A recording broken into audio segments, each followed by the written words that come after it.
Afghanistan. Afghanistan. Afghanistan. Afghanistan. Afghanistan. Afghanistan. Afghanistan. Afghanistan. Why?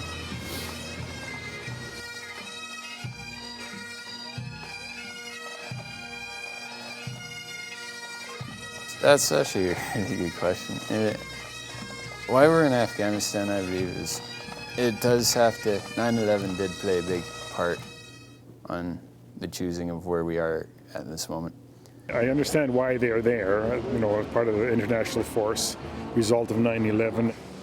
Because of the United States, just to be part of, Big Brother or whatever. We're led to believe that we can change those people, their culture, make them democratic, and change their country, which we can't.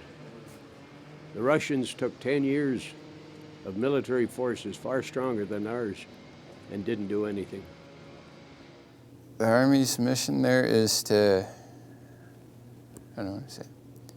provide security for the people, to eradicate the enemy, and to rebuild the society.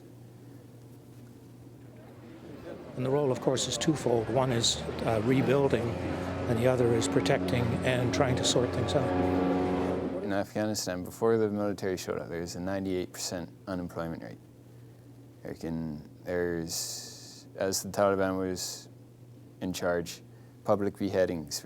Women weren't allowed pretty much anywhere. They destroyed the media. There's the education system. They took everything that we take for granted here in Canada and basically demolished it, got rid of it. The Afghan people really do need our help. Canada started out in the northern part of the country doing a great deal of rebuilding roads and electrical systems and wells for communities. And that kind of work, I think, is very important, and that could be a good thing for our military to be doing in the process of withdrawing itself. If at the end of the day they can accomplish a few things like getting some equal rights for women in Afghanistan, and the ability for children to go to school and be educated and decent health care, I think the mission is well worthwhile. I think there's a growing feeling in Canada that maybe we shouldn't be there, at least we shouldn't commit for as long a period of time. I think they shouldn't be there. It's none of our business, basically. I don't think they should be. I figure that they should maybe fight their own battles. I agree. Yes.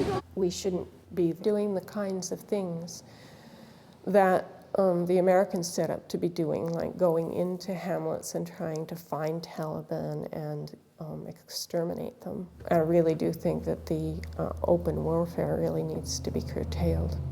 I believe the battles are necessary because ultimately it's like trying to build a house in a hurricane. You can't build a house in a hurricane. So we first need to drive out the Taliban rebels, the Al-Queda, before we could totally rebuild the infrastructure of Afghanistan. The support of the troops, to me, means that the people are behind the troops and behind what they're doing over in Afghanistan. That they believe the troops are there for a good reason, and that they should continue on until their mission's done. Whenever you can, voicing support for them, making sure that people are aware of the various roles, and in general, suggesting that if they really want to support the troops, lobby the politicians to debate Canada's role, but don't just come up with bring them home without doing it properly. I feel that it's important that we live up to our commitments in NATO, but I also feel that it's important that they have a real focus on what they want to accomplish over there and what the timelines are for trying to accomplish their goals. I don't think it's not supporting him or not caring about him for me to voice the opinion that I think that Canada should seriously consider withdrawing initially its military response. I have two fears. I have the fear that he won't come back, or he won't, and then I have the fear that he won't come back being the same person that left. And I don't know which is worse. I'm a veteran. I'm speaking today on armistice. And to me, war is a terrible thing.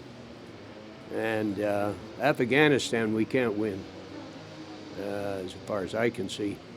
I agree that we're trying to help. They had the terrorist training there and all that. But there are other ways of doing it but war.